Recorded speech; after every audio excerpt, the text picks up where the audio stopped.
وعلى آله وصحابته أجمعين ومن تبعهم بإحسان إلى يوم الدين. الأساتذة الفضلاء والإخوة الأحباء rahimani wa rahimakumullah. Semoga Allah subhanahu wa ta'ala senantiasa mencurahkan rahmatnya kepada kita sekalian. Alhamdulillah, berbagai macam kenikmatan yang Allah subhanahu wa ta'ala anugerahkan kepada kita. Di antara nikmat yang sangat besar adalah nikmat untuk dapat saling nasihat-menasihati antara kita sekalian. Dan nasihat itu sendiri bermakna lughatan, secara bahasa adalah sesuatu yang murni, sesuatu yang tidak memiliki noda. Sehingga dari situ kita sudah dapat memahami makna nasihat adalah menginginkan kebaikan untuk saudara kita, bukan sebaliknya menginginkan suatu keburukan tertimpa kepadanya. Dan tentunya nasihat yang paling berharga, nasihat yang paling mulia, dan apabila seorang tidak bisa mengambil nasihat darinya, maka dia tidak akan mendapati nasihat pada selainnya, yaitu kalamullah wa kalamu rasulih sallallahu alaihi wa ala alihi wasallam. Sehingga pada malam hari ini insyaallah taala saya ingin menyampaikan di antara nasihat Rasulullah sallallahu alaihi wasallam kepada orang-orang yang dia cintai, yaitu para sahabat ridwanullahi ta'ala alaihim ajma'in. Dan terkadang ada sahabat-sahabat khusus yang juga secara khusus diberi wasiat oleh Rasulullah sallallahu alaihi wa alihi wasallam,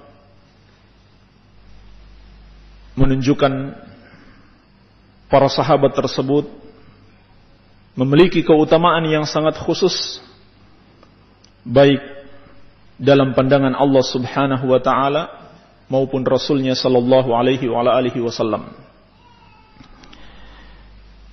Di antara wasiat khusus Nabi sallallahu alaihi wasallam kepada para sahabatnya adalah nasihat beliau kepada dua orang sahabatnya yang mulia, yaitu Abu Dzar Jundub bin Junadah Al-Ghifari dan Abu Abdurrahman Mu'adz bin Jabal radhiyallahu ta'ala anhuma. Sebagaimana yang diriwayatkan al-Imam Tirmidzi dan yang lainnya, dan disahihkan oleh Syekh Al-Albani rahimahullahu ta'ala, Nabi sallallahu alaihi wasallam memberikan wasiat kepada masing-masing dari dua orang sahabat yang mulia ini dengan 3 kalimat: ittaqillah haitsuma kunta wa atbi'is sayyi'atal hasanata tamhuha wa khaliqin nas bi khuluqin hasan. Kata Nabi sallallahu alaihi wasallam, bertakwalah engkau kepada Allah dimanapun engkau berada, dan bersegeralah berbuat kebaikan. Ketika engkau melakukan kejelekan, niscaya kebaikan itu akan menghapuskan kejelekan tersebut. Dan pergaulilah manusia dengan akhlak mulia. Ini adalah 3 kalimat yang berisi 3 wasiat dari Nabi kita yang mulia, Nabi Muhammad sallallahu alaihi wa alihi wasallam. Wasiat yang pertama, beliau berpesan, ittaqillah haitsuma kunta. Bertakwalah kepada Allah subhanahu wa ta'ala dimanapun engkau berada. Dan di sini mengandung dua pelajaran penting.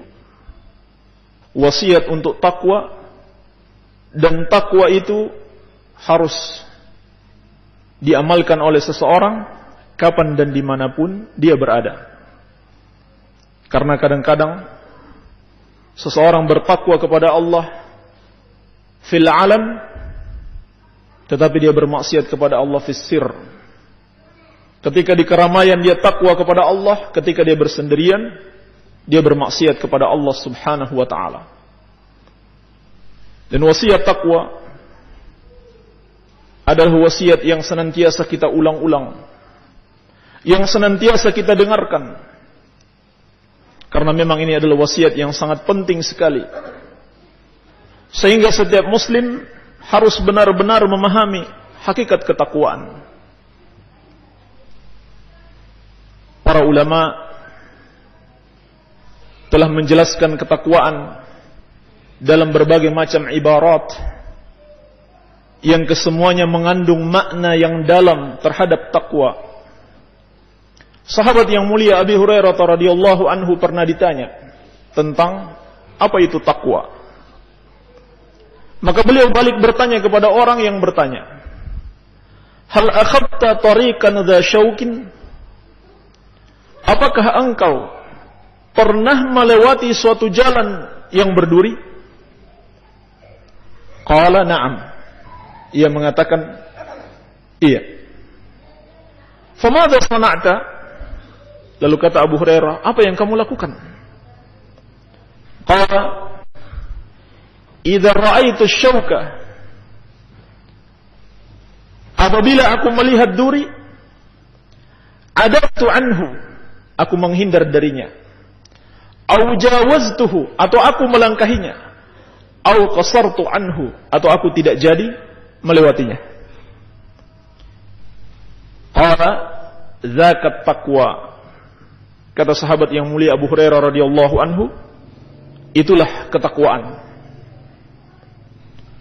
Yakni engkau berhati-hati di dalam menjalani kehidupan ini.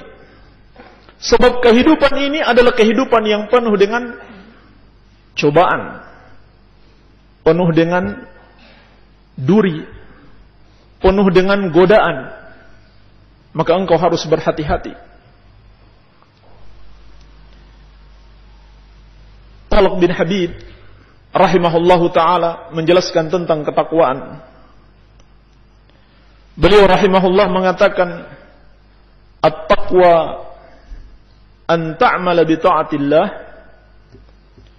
ala nurin minallah tarju thawaballah wa an tatruka ma'siyatallah ala nurin minallah takhafu iqaballah. Takwa itu adalah engkau mengamalkan ketakwaan kepada Allah, engkau mengamalkan ketaatan kepada Allah berdasarkan petunjuk dari Allah, dalam keadaan engkau mengharapkan pahala dari Allah Subhanahu wa ta'ala. Ini berdasarkan ilmu dan ikhlas. Ini hakikat ketakwaan. Dan engkau meninggalkan perbuatan maksiat juga berdasarkan ilmu dari Allah, karena engkau takut kepada Allah Subhanahu wa ta'ala. Ini hakikat takwa. Sehingga ulama memberikan kesimpulan yang dimaksud dengan takwa adalah an taj'ala bainaka wa baina 'adzabillahi al-wiqayah. Engkau jadikan antara dirimu dengan Allah atau antara dirimu dengan azab Allah Subhanahu wa ta'ala sebuah perisai. Ini hakikat takwa. Perisai itu adalah imtithalu awamirillahi azza wa jalla wajtinabu nawahi. Menjalankan perintah-perintah Allah dan menjauhi larangan-larangan Allah Subhanahu wa ta'ala. Ini beberapa makna takwa yang dijelaskan para ulama kita. Dan masih banyak ibarat-ibarat yang mengandung nasihat yang sangat mendalam dari para ulama ketika mendefinisikan tentang ketakwaan. Dan Allah Subhanahu wa taala telah menjanjikan berbagai macam keutamaan yang besar bagi orang-orang yang bertakwa. Di antaranya Allah Subhanahu wa taala akan menganugerahkan kepadanya Al-Furqan. Wa may yattaqillaha yaj'al lahu furqanan.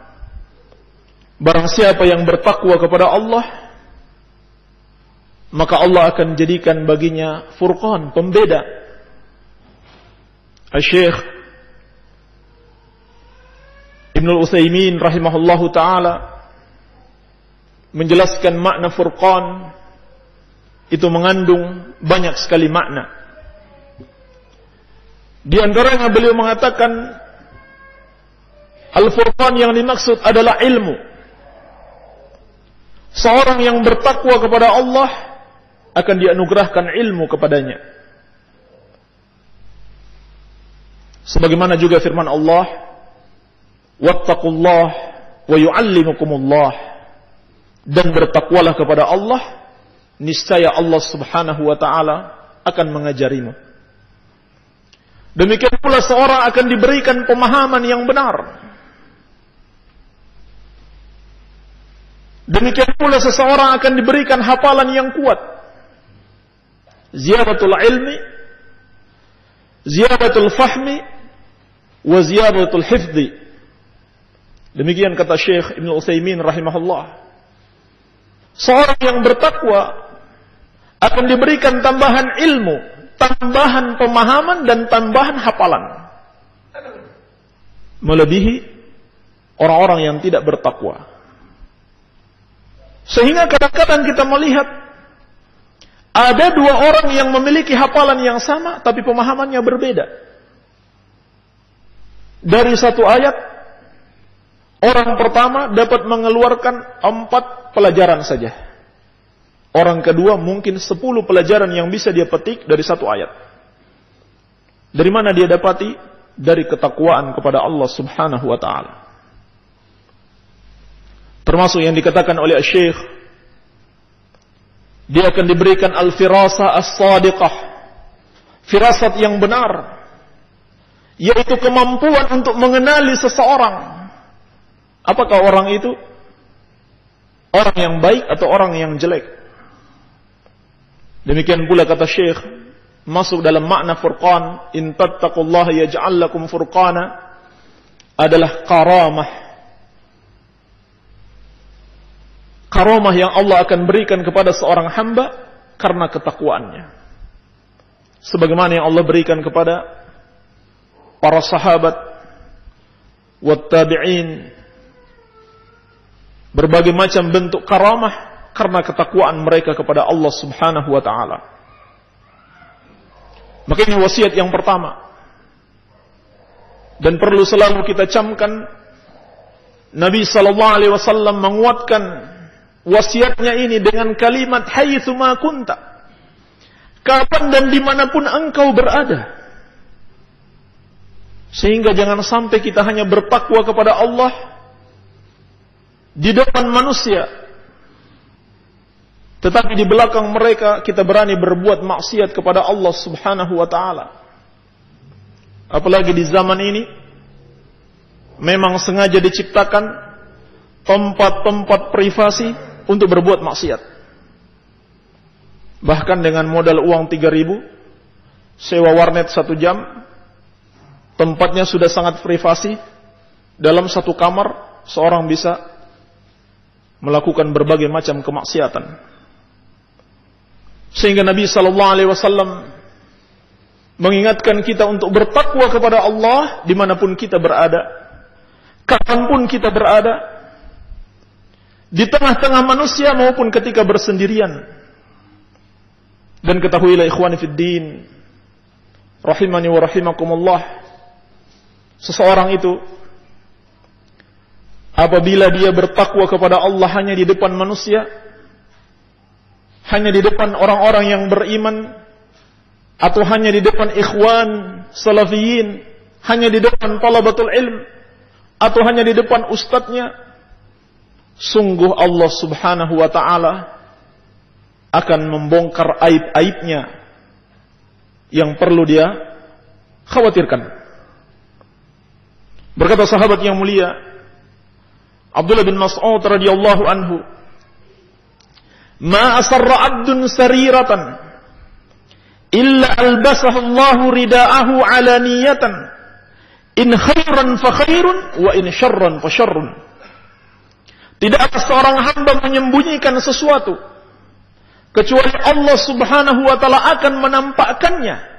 Apabila baik yang dia sembunyikan, maka baik yang akan nampak. Apabila buruk yang dia sembunyikan, maka buruk yang akan nampak dalam mata manusia. Sehingga kadang-kadang seseorang itu subhanallah nampak sebagai orang yang soleh, tetapi banyak orang tidak suka kepada dia. Kenapa mereka tidak suka? Karena Allah Subhanahu wa ta'ala sendiri yang membuat mereka tidak suka kepadanya. Kenapa? Karena ketika dia bersama manusia, dia tidak berani berbuat maksiat. Justru ketika dia hanya bersama Allah, dia berani berbuat maksiat. Sebagaimana telah diperingatkan sahabat yang mulia Abu Darda radhiyallahu anhu, "Liyattaqi ahadukum antal anahu qulubul mu'minin wa huwa la yash'ur. Yakhlu bima'asillah fayulqillahu lahul bughda fi qulubil mu'minin." Hendaklah takut seorang dari kalian akan dilaknat oleh hatinya orang-orang yang beriman. Orang-orang beriman melaknat dia walaupun tidak dilaknat secara terang-terangan, membenci dia walaupun tidak dibahasakan dengan kata-kata. Sebabnya apa? Karena yakhlu bima'asillah, dia menyepi untuk berbuat maksiat kepada Allah, fayulqillahu lahul bughda fi qulubil mu'minin, maka Allah Subhanahu wa ta'ala meletakkan kebencian di dalam hati orang-orang yang beriman kepadanya. Ini akibat apabila seseorang hanya bertakwa kepada Allah ketika dilihat oleh manusia, dan bermaksiat kepada Allah ketika dia bersendirian. Dan hakikatnya dia lebih takut kepada manusia, dia hanya bertakwa kepada manusia, bukan kepada Allah Subhanahu wa ta'ala. Sehingga kata para ulama, orang yang melakukannya berarti dia menjadikan Allah ahwanun nadhirina ilaih, zat yang paling rendah yang melihat dia. Kalau Allah saja yang lihat, dia berani maksiat. Kalau Allah dan makhluk melihatnya, dia takut berbuat maksiat. Berarti Allah adalah zat yang paling hina yang mampu melihat dia. Maka Nabi SAW mengingatkan, ittaqillah haitsu ma kunta. Dan berbicara tentang ketakwaan, banyak sekali mutiara yang bisa kita petik. Banyak sekali faedah dari Al-Quran dan Sunnah menjelaskan tentang ketakwaan dalam berbagai macam bentuknya. Hanya saja waktu kita terbatas. Kita masuk pada wasiat yang kedua. Kata Nabi SAW, wa atbi'is sayyi'atal hasanata tamhuha. Dan hendaklah engkau bersegera melakukan kebaikan. Ketika engkau melakukan kejelekan, niscaya kebaikan itu akan menghapuskan kejelekan tersebut. Ini termasuk sifat orang yang bertakwa. Dan ini menunjukkan bahwasannya orang yang bertakwa pun dia tidak akan lepas dari kemaksiatan. Tetapi bedanya orang yang bertakwa dan tidak bertakwa adalah orang yang bertakwa itu kalau dia terjerumus melakukan maksiat, dia segera bertaubat. Dia segera mengingat Allah. Dan dia segera meninggalkan perbuatan maksiat tersebut. Adapun orang yang tidak bertakwa, dia terus-menerus terjerumus di dalam perbuatan maksiat sehingga dia binasa. Ini makna firman Allah ketika Allah menjelaskan tentang sifat-sifat orang-orang yang bertakwa. Walladzina idza fa'alu fahishah aw dhalamu anfusahum dzakarullah fastaghfar li dzunubihim wa may yaghfiru dzunuba illa Allah wa lam yusirru ala ma fa'alu. Dan orang-orang yang apabila melakukan kekejian dan menzalimi diri-diri mereka sendiri, mereka segera mengingat Allah. Fastaghfaru lidzunubihim, lalu mereka segera memohon ampun atas dosa-dosa mereka. Dan siapakah yang mampu mengampuni dosa selain Allah? Walam yusirru ala ma fa'alu, dan mereka tidak terus-menerus melakukan perbuatan dosa tersebut. Betul, manusia tidak lepas dari salah dan dosa. Tetapi orang yang bertakwa dia segera bertobat. Terlebih apabila dia sudah dinasihati, dia sudah diingatkan oleh saudaranya, maka hendaklah dia segera bertobat kepada Allah Subhanahu wa taala. Sehingga makna kebaikan di situ, bersegeralah melakukan kebaikan, niscaya kebaikan itu akan menghapuskan keburukan. Ulama menjelaskan maknanya adalah taubat. Ini kebaikan yang paling besar untuk menghapuskan keburukan seseorang.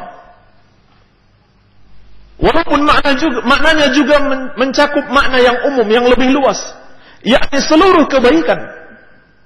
Artinya apabila seorang melakukan keburukan, segera dia bertobat dan segera dia memperbanyak amal saleh agar kebaikan atau agar kejelekan yang dia lakukan dapat terhapuskan, sebagaimana firman Allah, innal hasanat yudhibna sayyiat. Sesungguhnya kebaikan-kebaikan itu akan menghapuskan keburukan-keburukan. Dan Nabi sallallahu alaihi wasallam juga telah menegaskan, kullu bani Adam khata' wa khairul khata'ina tawwabun. Setiap anak Adam selalu berbuat salah. Dan sebaik-baiknya orang yang berbuat salah itu adalah yang senantiasa bertobat kepada Allah. Sehingga Allah mengabarkan di antara orang yang Allah sangat cintai, innallaha yuhibbut tawwabin wa yuhibbul mutatahhirin.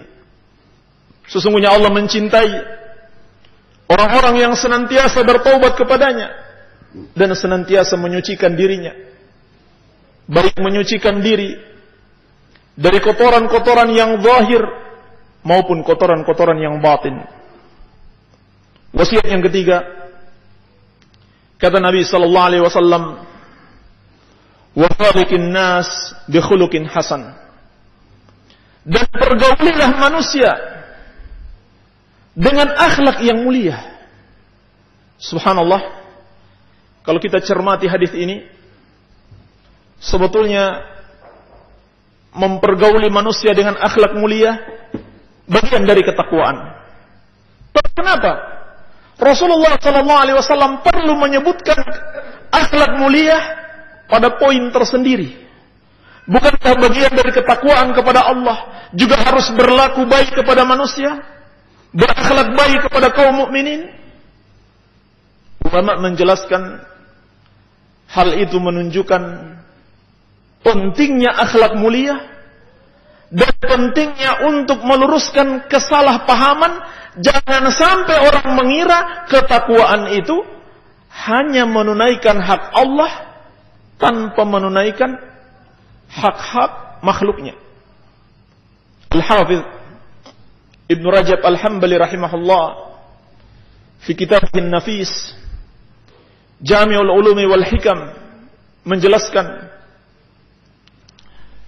ketika beliau mensyarah hadis ini, wa khaliqin nas bi khuluqin hasan, dan pergaulilah manusia dengan akhlak mulia, beliau mengatakan hadza min khisalit taqwa.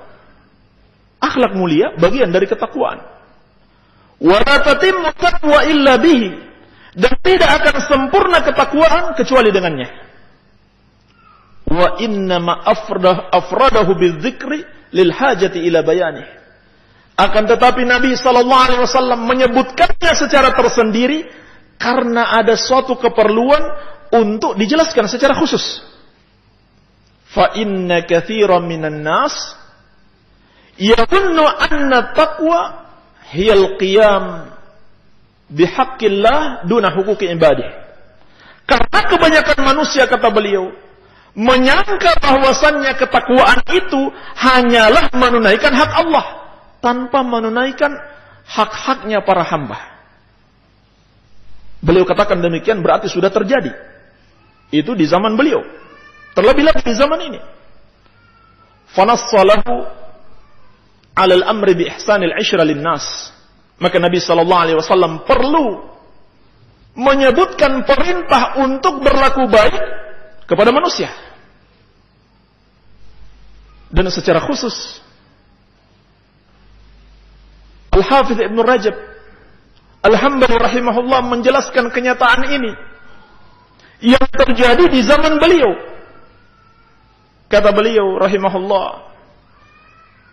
wa katsiran ma yaglibu ala man ya'tani bil qiyam bi huquqillah. Banyak orang yang begitu bersemangat untuk menunaikan hak Allah. Hak Allah itu apa? Mentauhidkan Allah dan beribadah sesuai petunjuk Rasul sallallahu alaihi wasallam. Mengikhlaskan ibadah hanya kepada Allah. Ini hak Allah, Masya Allah. Banyak sekali orang seperti ini. Bersungguh-sungguh dalam menunaikan hak Allah, dia menjauhi perbuatan syirik, yang besarnya maupun kecilnya. Wa in'ikaf ala mahabbatihi wa khasyatihi wa ta'atihi. Bahkan kata beliau, mereka adalah orang-orang yang selalu mementingkan kecintaan mereka kepada Allah, rasa takut kepada Allah dan taat kepadanya. Tetapi bersamaan dengan itu, kata beliau, pada diri mereka ada ihmalu hukukil ibad bil kulliyah aw at-taqsir fiha. Ada peremehan terhadap hak-hak para hamba, baik secara keseluruhan atau sebagiannya. Kenyataan ini memang ada. Alhamdulillah, Masya Allah, tauhidnya salafi, akidah salafiyah, ibadahnya betul-betul dia berusaha mengikuti sunnah Rasulullah sallallahu alaihi wasallam. Tapi bagaimana sikapnya terhadap tetangganya? Bagaimana sikapnya terhadap masyarakatnya? Bagaimana sikapnya terhadap orang tuanya? Bagaimana sikapnya terhadap istri dan anak-anaknya? Bagaimana sikapnya terhadap kerabat-kerabatnya? Bagaimana sikapnya terhadap ustadznya? Bagaimana sikapnya kepada para talabatul ilm? Tidak dia perhatikan, baik secara menyeluruh atau sebagiannya. Memang ada yang seperti ini. Maka Rasulullah sallallahu alaihi wasallam menegaskan, wa khaliqin nas bi khuluqin hasan. Pergaulilah manusia dengan akhlak mulia. Al-Imam Ibnu Daqiq al-Aid rahimahullahu taala dalam syarah beliau menjelaskan, yang dimaksud dengan akhlak mulia, pergaulilah manusia dengan akhlak mulia, ay amilin nas bima tuhibbu an yu'amiluka bih. Pergaulilah manusia dengan akhlak yang engkau juga suka mereka memperlakukan engkau dengan itu. Kalau engkau tidak suka, jangan pula engkau lakukan itu kepada manusia. Dan ulama memiliki banyak penjelasan dan banyak ibarat tentang akhlak mulia. Disimpulkan oleh Syekh Ibnu Utsaimin rahimahullah bahwa akhlak mulia itu kembali kepada 4 makna yang paling mendasar, yaitu kaful adha wa badlun nada was sabru 'alal adha wal wajhul talq. Yang pertama kata beliau, akhlak mulia itu adalah kaful adha, menahan diri dari menyakiti orang lain dan menyakiti kaum mukminin. Persis seperti sabda Nabi sallallahu alaihi wasallam, "Al-muslimu man salima al-muslimuna min lisanihi wa yadihi." Seorang muslim itu adalah orang yang selamat darinya kaum muslimin, yakni dari kejahatan lisannya dan tangannya. Yang kedua kata Syekh, wa badlun nada, memberikan sedekah, memberikan hadiah, memberikan zakat. kepada kaum muslimin atau kepada orang kafir yang diharapkan keislamannya. Ini termasuk akhlak yang mulia. Bahkan Nabi sallallahu alaihi wasallam memberikan pemberian kepada orang kafir dengan harapan dia masuk Islam, kambing sebanyak 1 lembah, tidak tanggung-tanggung. Sampai orang kafir itu kembali kepada kampungnya dan dia menyeru kaumnya, ay qaumi aslimu fa inna Muhammadan la yu'ti ata'an ma yakhaful faqr. Wahai kaumku, masuk Islamlah kalian, karena sesungguhnya Muhammad memberikan suatu pemberian tanpa takut dengan kefakiran. Inilah akhlak mulia. Ketika memberi kepada saudara kita, kita tidak takut dengan kefakiran, karena kita percaya sabda Nabi sallallahu alaihi wasallam, "Ma naqasa malu 'abdin min shadaqah." Tidak akan berkurang harta seorang hamba dengan sedekah. Seringkali kita mengklaim sebagai pengikut salaf, tetapi seringkali pula kita lupa dengan saudara-saudara kita yang membutuhkan pemberian kita. Bahkan bisa jadi yang membutuhkan itu ada di dekat rumah kita. Allah subhanahu wa ta'ala telah mengabarkan bagaimana akhlak salaf. Wa yu'thiruna ala anfusihim walau kana bihim khasasah. Mereka lebih mengutamakan saudaranya dalam hal kebutuhan duniawi, meskipun yang mereka berikan itu sebetulnya mereka lebih butuhkan, tetapi mereka utamakan sahabatnya. Wa may yuqa syuha nafsihi fa ulaika humul muflihun. Dan barang siapa yang terpelihara dari kekikiran dirinya, mereka itulah orang-orang yang beruntung. Kemudian yang ketiga, akhlak yang mulia adalah as-sabru 'alal adha. Bersabar dengan hal-hal yang menyakitkan yang kita dapatkan dari manusia, terutama dari kaum mukminin. Karena memang yang seperti ini sulit sekali dihindari. Apakah orang yang menyakiti kita sengaja ataupun tidak sengaja? Sehingga kalau kita tidak bersabar, maka tidak akan tercipta persaudaraan kaum muslimin. Baik, kita pending azan dulu sebentar. Fadhal. Wabillahi taufik walhamdulillahi rabbil alamin.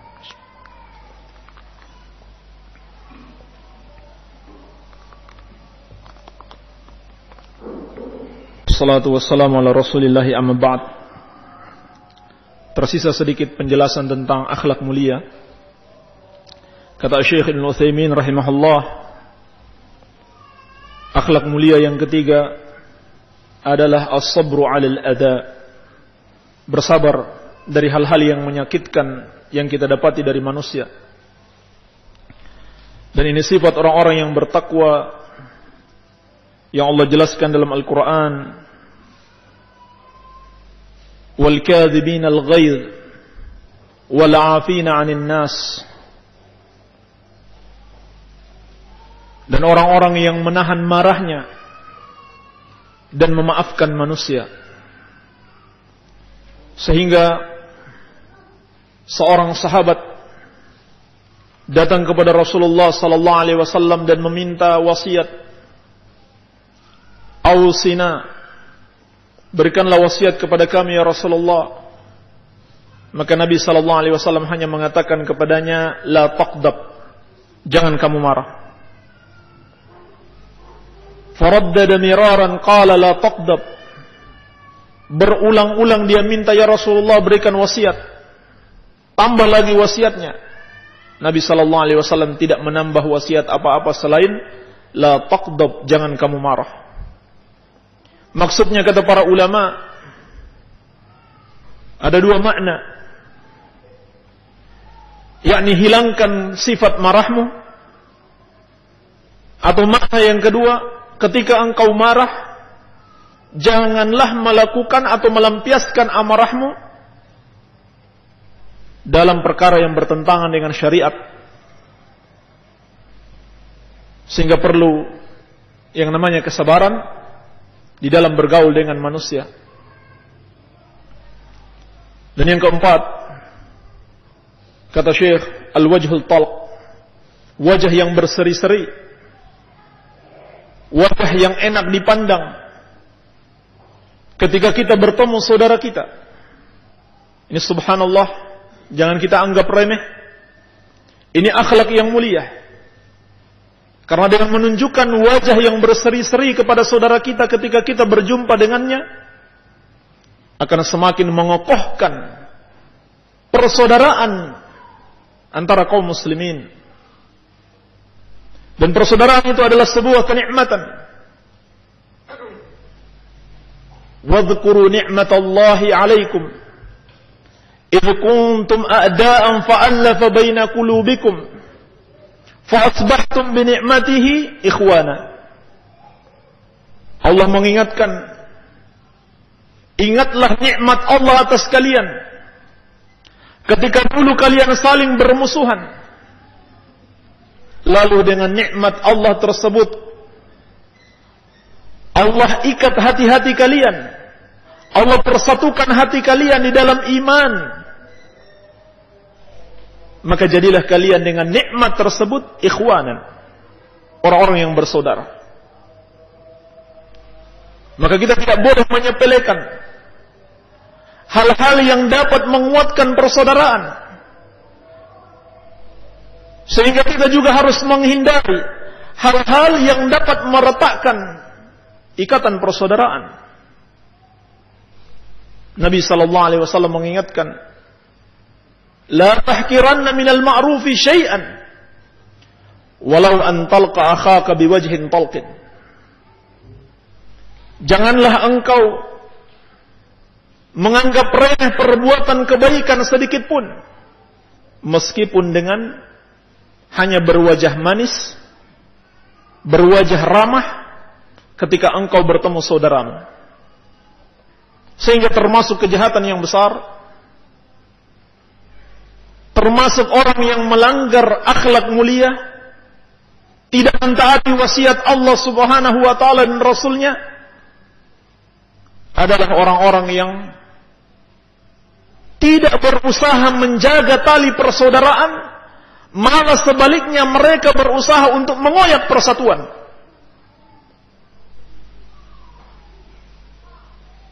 Seringkali kita menyangka kalau kita sudah mentauhidkan Allah, sudah sama-sama mengamalkan sunnah, kita sudah 100% selamat dari perpecahan. Padahal keadaannya tidak demikian. Justru ketika itu setan masih melihat ada peluang besar untuk berbuat kita berpecah belah, walaupun sama-sama mengamalkan sunnah, sama-sama mengamalkan tauhid. Seperti peringatan Nabi sallallahu alaihi wasallam, inna syaitana qad aisa ayya'budahu al-musallun fi jaziratil arab walakin at-tahrish bainahum. Sesungguhnya setan sudah putus asa untuk disembah oleh kaum muslimin, khususnya di Jazirah Arab. Karena mereka semuanya sudah mentauhidkan Allah. Mereka sudah bersatu di atas petunjuk Rasulullah sallallahu alaihi wasallam. Tetapi dia tidak pernah putus asa untuk melakukan tahrish, memecah belah di antara kaum mukminin. Oleh karenanya Nabi sallallahu alaihi wasallam secara khusus memberikan wasiat kepada kita untuk berakhlak mulia demi menjaga persaudaraan dan menjaga persatuan, dan tidak memandang remeh hal tersebut meskipun hanya dalam bentuk berwajah yang ramah ketika bertemu saudara kita. Dan Nabi sallallahu alaihi wasallam memuji Al-Ashaj Abdul Qais, inna fika la khaslatain yuhibbuhum Allah. Sesungguhnya kepada diri engkau terdapat dua akhlak mulia yang dicintai oleh Allah Subhanahu wa ta'ala, yaitu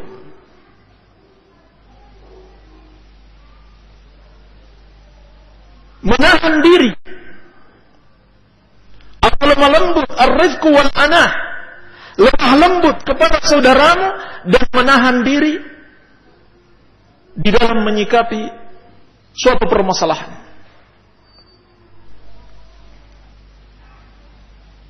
Ini dalam riwayat Muslim.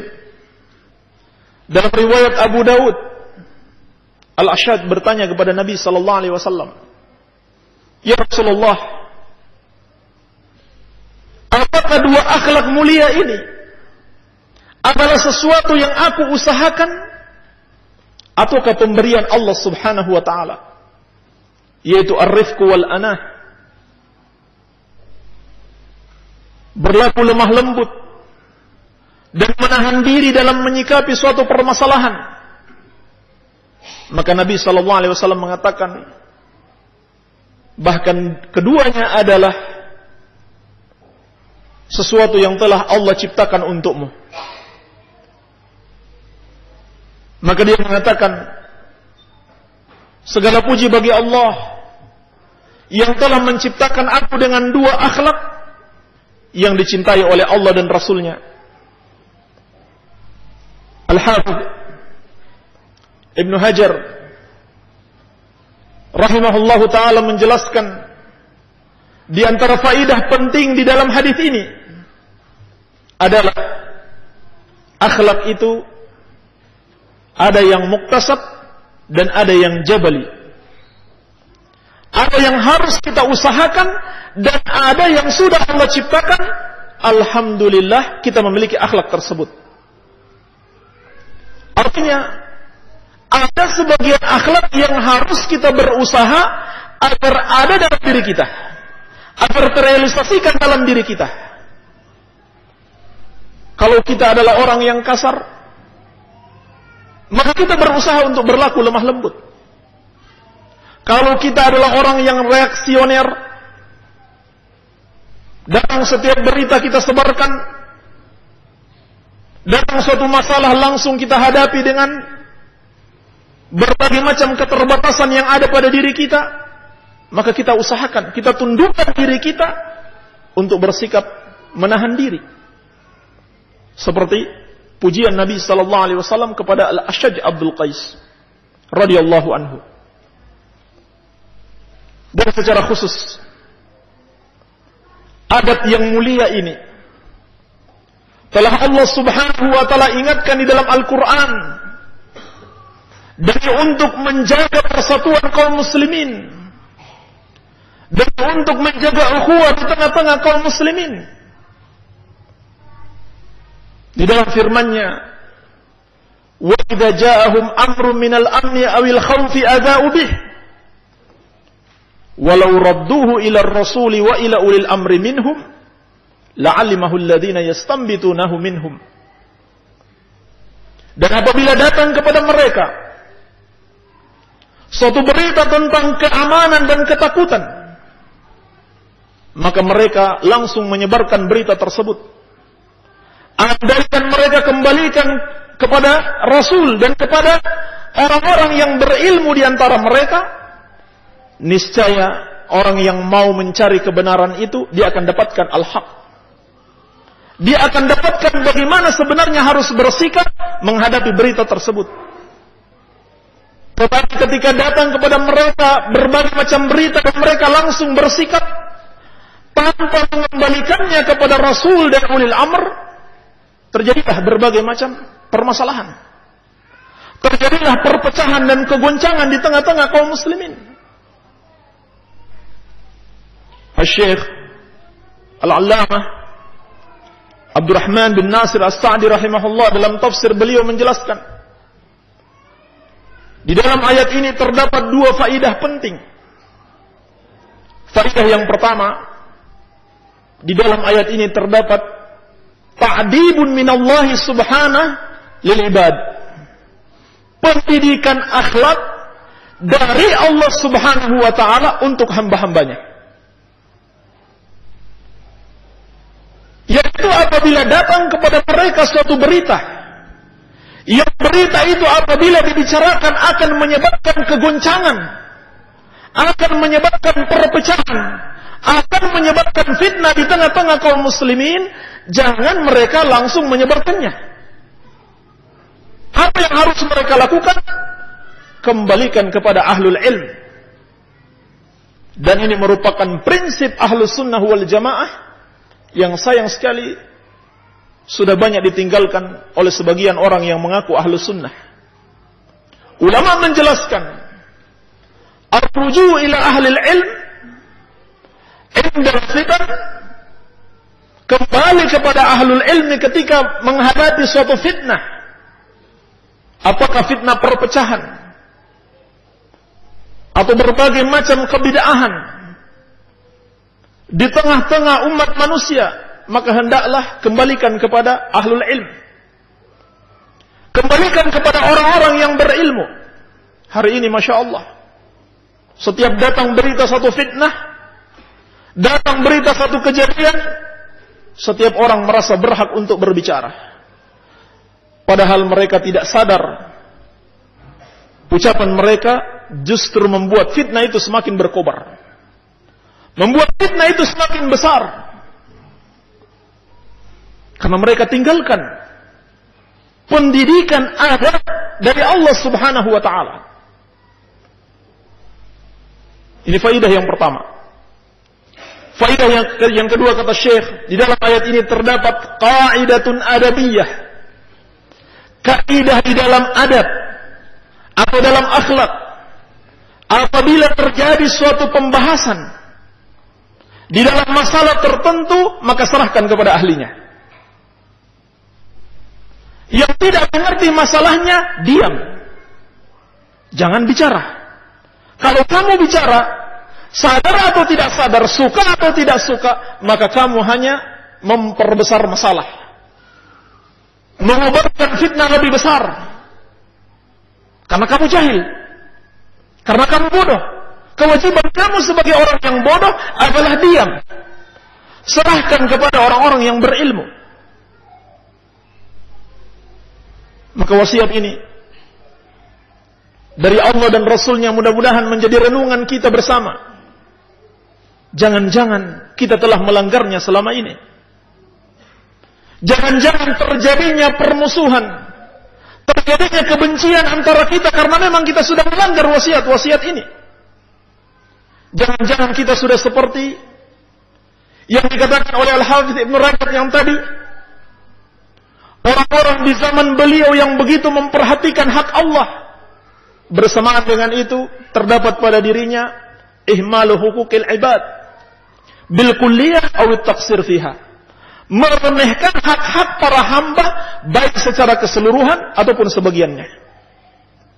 Dan ketahuilah, di antara hak para hamba yang paling besar yang harus kita tunaikan adalah haknya orang-orang yang berilmu, haknya para ulama, haknya orang-orang yang berilmu yang ada di tengah-tengah kita. Kenali hak mereka, hormati mereka, karena Allah dan Rasulnya telah meninggikan derajat mereka. Kenapa Anda merendahkan mereka? Allah telah meninggikan orang-orang yang berilmu, sementara Anda menjelek-jelekan mereka untuk merendahkan kehormatan mereka. Allah tegaskan, yarfa'illahu alladhina amanu minkum walladhina utul ilma darajat. Allah telah mengangkat derajatnya orang-orang yang beriman di antara kalian, dan lebih tinggi lagi Allah angkat derajatnya orang-orang yang berilmu di antara orang-orang yang beriman tersebut. Allah hormati orang-orang yang berilmu, Allah angkat derajat mereka. Kenapa Anda berusaha untuk merendahkan mereka? Dan Nabi SAW juga telah berwasiat, laisa minna man lam yujilla kabirana wa yarham saghirana wa ya'rif li'alimina haqqahu. Bukan bagian dari kami orang yang tidak menghormati orang yang besar di antara kami, orang yang tua, dan tidak menyayangi orang yang kecil di antara kami, dan tidak mengetahui hak-hak orang yang berilmu di antara kami. Ini adalah wasiat yang pertama sekali saya tujukan kepada diri saya pribadi, dan semoga bermanfaat bagi ikhwani fiddin rahimani wa rahimakumullah. Ini saja yang bisa Anda sampaikan, semoga ada manfaatnya. Lebih dan kurangnya Anda mohon maaf.